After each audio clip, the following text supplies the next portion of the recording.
Essa pílula é um oferecimento Caoa Sherry. Joe Biden fez seu juramento em frente ao Congresso americano nesta quarta-feira e tomou posse como 46º presidente dos Estados Unidos. O democrata, segundo presidente católico na história do país, jurou sobre a Bíblia, como é tradição nos Estados Unidos, diante do presidente da Suprema Corte americana, John Roberts. A cerimônia não contou com a presença de Donald Trump. Em seu primeiro discurso como presidente, pediu aos americanos união e afirmou que a democracia prevaleceu. Biden avaliou que o país atravessa um momento conturbado politicamente, mencionando a pandemia do novo coronavírus e seus prejuízos econômicos. De acordo com Biden, durante sua gestão, os Estados Unidos serão um parceiro forte e confiável e voltarão a participar das negociações internacionais. Por fim, o presidente listou os grandes desafios que sua gestão terá pela frente, como a pandemia do coronavírus. Abro aspas. Há muito a ser feito e uma certeza, prometo a vocês, nós seremos julgados por como vamos lidar com essa crise da nossa era. E agora há pouco, o presidente Jair Bolsonaro enviou os cumprimentos ao presidente dos Estados Unidos, Joe Biden. Bolsonaro escreveu no Twitter agora há pouco, às 5h47, pelo horário de Brasília. Abro aspas. Cumprimento Joe Biden como 46º presidente dos Estados Unidos. A relação Brasil e Estados Unidos é longa, sólida e baseada em valores elevados, como a defesa da democracia e das liberdades individuais. Sigo empenhado e pronto para trabalhar pela prosperidade de nossas nações e o bem-estar de nossos cidadãos. Ele continuou numa segunda postagem. Nós temos aqui? Aí está. Para marcar essa data, enderecei carta ao presidente dos Estados Unidos, Joe Biden, cumprimentando-o por sua posse e expondo minha visão de um excelente futuro para a parceria Brasil-Estados Unidos. É a primeira manifestação de Bolsonaro depois da chegada à presidência dos Estados Unidos de Joe Biden. Ana Paula Henke, eu começo com você, Ana, sua avaliação sobre o discurso de posse de Joe Biden, sobre o início desse novo governo nos Estados Unidos e a mensagem agora no final da tarde do presidente Jair Bolsonaro. Ana. Uma mensagem pontual, diplomática, muito... lembrando também que os Estados Unidos eles foram a primeira nação aí a reconhecer a independência do Brasil, né, na nossa história. Então, é uma relação de amizade, uma relação comercial muito antiga. Então, acho que independentemente do viés ideológico hoje ser diferente dos dois presidentes das duas nações, eu acho que o caminho da amizade vai seguir. A pergunta que fica é se Joe Biden vai colocar em prática a ameaça que ele fez ao Brasil de interferir aí nos assuntos relacionados à Amazônia, a ameaça essa que ele fez durante um debate presidencial com Donald Trump. Lembrando que a vice dele, que nós estamos acompanhando aí na tela, a Kamala Harris, ela é da ala mais radical do Partido Democrata e essa ala que empurra muito essas pautas ambientalistas. Olha, Vitor, o discurso dele foi um discurso muito parecido com alguns discursos que ele teve durante a campanha dele, não nos comícios, porque ele não fez muitos comícios, foi uma campanha basicamente feita de dentro de casa. E o discurso falou muito em união das pessoas que pensam diferente. Ele até, abro aspas aqui, ele disse numa parte, temos que respeitar quem discorda de nós, se afastando de discursos de ódio ou pautados na mentira e fora da realidade. O problema é que esse discurso, Vitor, não bate com os caminhos que o Partido Democrata, aí agora com o seu líder na presidência da República dentro da Casa Branca, com as ações que estão em curso, né? Chamando 75 milhões de eleitores que votaram no republicano Donald Trump de nazistas, agora empurrando mais um impeachment vazio do ex-presidente Donald Trump agora no Senado, perseguição dos apoiadores de Donald Trump, censura de conservadores e liberais nas redes sociais, agora também até fora, né, na vida cotidiana. Então, eu achei que faltou um pouco, talvez a esperança é essa, que ele venha a público agora e toque exatamente nesses pontos. É hora de parar de censurar o outro lado, censurar republicanos, é hora de união, porque ficou tudo muito vazio quando nas ações o partido não está endereçando o mesmo tom do discurso. Uma outra coisa importante da gente colocar aqui, Vitor, e que eu já vi que alguns militantes da imprensa aí estão empurrando, é que Donald Trump entra para a história como o primeiro presidente a não comparecer à posse do seu sucessor. Isso não é verdade. Foram 6 presidentes ao todo na história que não compareceram à posse do seu sucessor, inclusive o primeiro deles foi o próprio John Adams, que não participou aí, que não esteve presente na posse do Thomas Jefferson. Então, esse é um ponto da gente deixar aqui bem elucidado. O que fica muito claro também, Vitor, é que não é apenas Donald Trump que está incomodando a imprensa, a grande imprensa americana hoje, na posse de Joe Biden. Ainda se falou muito em Donald Trump, no movimento que ele criou, nesse populismo positivo que ele encontrou, nessa forma e conexão direta com a classe trabalhadora, com caminhoneiros, até professores. Então, parece que existe um movimento também dentro do partido, aí apoiado pelas big techs e pela grande mídia, de censurar esse movimento que hoje encampa aí 75 milhões de eleitores do Partido Republicano. Então, agora é acompanhar as políticas públicas. Aqui estaremos de olho, principalmente nas políticas públicas, já que a plataforma da chapa aí do presidente Joe Biden e da vice Kamala Harris são políticas preocupantes, Vitor. Aumento de impostos, eles querem legalizar 11 milhões de imigrantes ilegais aí como cidadãos americanos, pulando todo o processo, inclusive de green card. Eles falam em aumentar o número de juízes na Suprema Corte, eles falam em transformar Washington em estado, e aí, obviamente, é um centro muito forte do Partido Democrata, seriam mais delegados no colégio eleitoral para o Partido Democrata. Então, a gente tem que acompanhar o que vai dar desse impeachment, que agora vai chegar no Senado com maioria empatado, né, 50 republicanos e 50 democratas, mas com o voto de Minerva da vice-presidente Kamala Harris, que nas instituições americanas a vice é sempre o presidente do Senado. José Maria Trindade, diga, Zé. Pois é um momento importante, né? E não é estranho que o mundo inteiro esteja de olho no que está acontecendo neste momento, aí, nesta troca de guardas nos Estados Unidos. Sabendo disso, o novo presidente norte-americano mandou aquela mensagem aí geral para aliados e não aliados, né, de que os Estados Unidos estarão muito vigilantes e aliados à liberdade, à abertura, né, prometendo assim uma tentativa de reatar laços. Foi um discurso que eu considero previsível, racional e político, com sotaque bem ali da vida de toda a política de Joe Biden, que é no Congresso Nacional. Então, deu mensagens ali muito claras. Eu falo da obviedade, que é assim que deve se portar um presidente eleito, fazendo um discurso de tentativa de pacificação, de união. E aí ele diz claramente: serei um presidente de todos, dos que votaram em mim e dos que não votaram em mim, defenderei a todos. Todo mundo diz aí que o primeiro desafio dele será votar esse pacote trilionário, outros, não, é a reforma, refazer a reforma tributária dos Estados Unidos. Eu acho que o grande desafio será unificar minimamente, né? Unificar minimamente, porque totalmente eu acho muito difícil. Os Estados Unidos está à beira, sim, de uma guerra civil, a divisão é muito forte. Eu recebo notícias dos Estados Unidos de que a situação chegou a um ponto, assim, perigoso, de defensores de um lado e de outro, chegando à possibilidade, inclusive, de pegarem armas. Lembrando que os Estados Unidos sempre foram assim.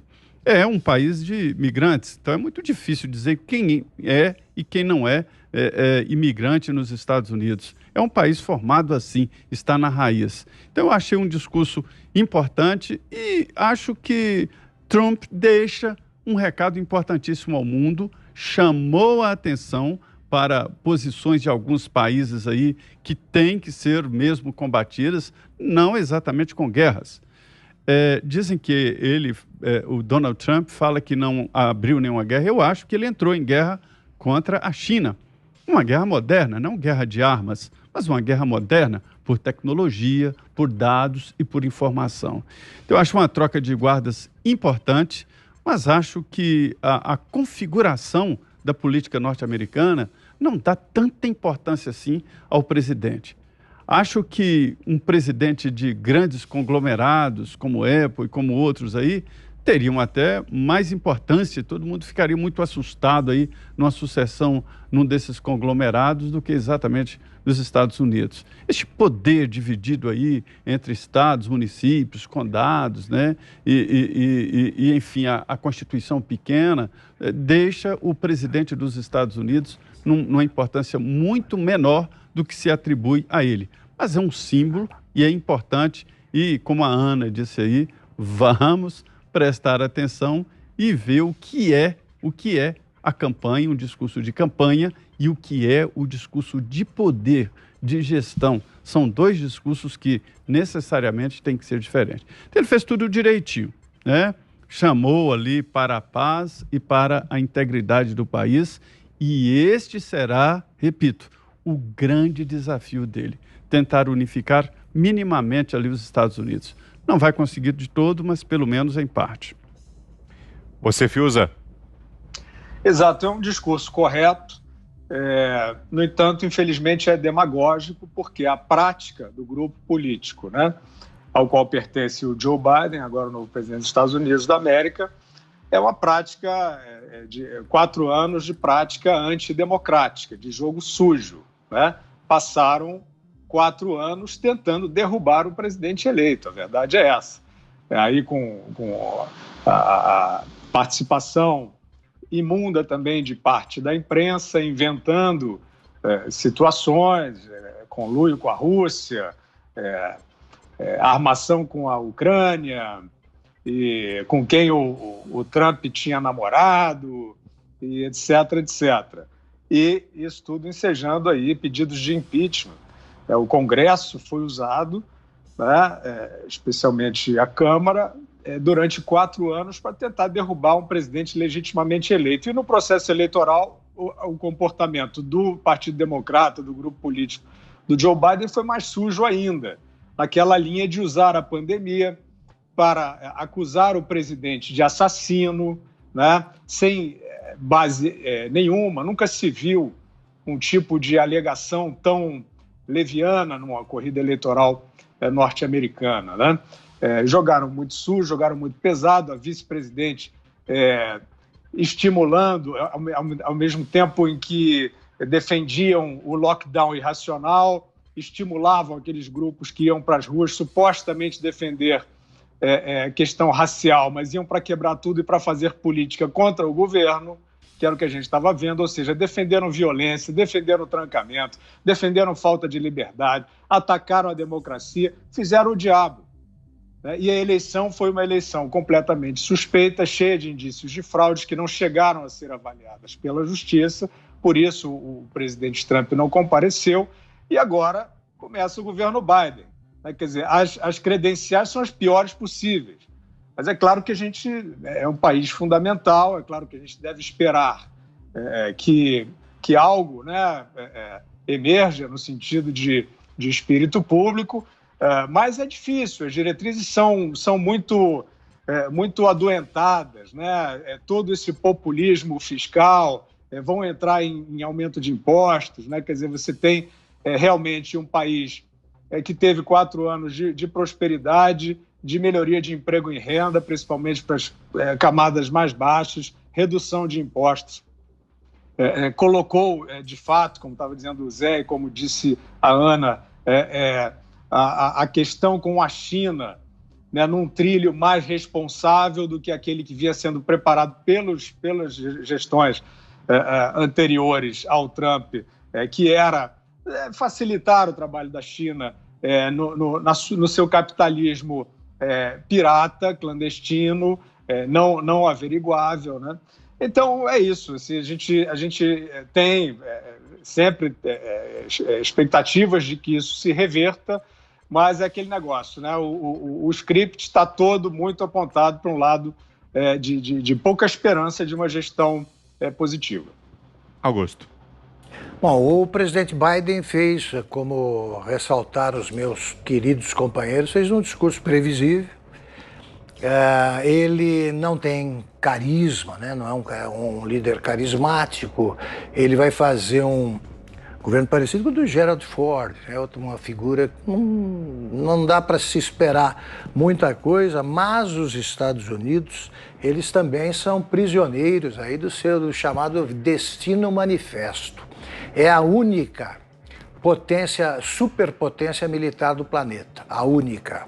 A China ainda está longe disso. Mesmo quanto à economia, os americanos são muito superiores, muito superiores. Os americanos, se eles apertarem alguns botões aí na política econômica, eles arrasam o resto do mundo se quiserem, o que a China faria, ou talvez sonhe fazer pelos movimentos chineses, do governo chinês, nos últimos anos, nos últimos tempos. Então, por esse destino, os Estados Unidos estão condenados a interferir em problemas de outros países. Eu gosto disso. Os Estados Unidos são estigmatizados por conflitos recentes, pelo erro que foi a Guerra do Vietnã e tal, mas os Estados Unidos, no século passado, salvaram 2 vezes a democracia, salvaram o mundo. Né? A história americana é uma história muito bonita.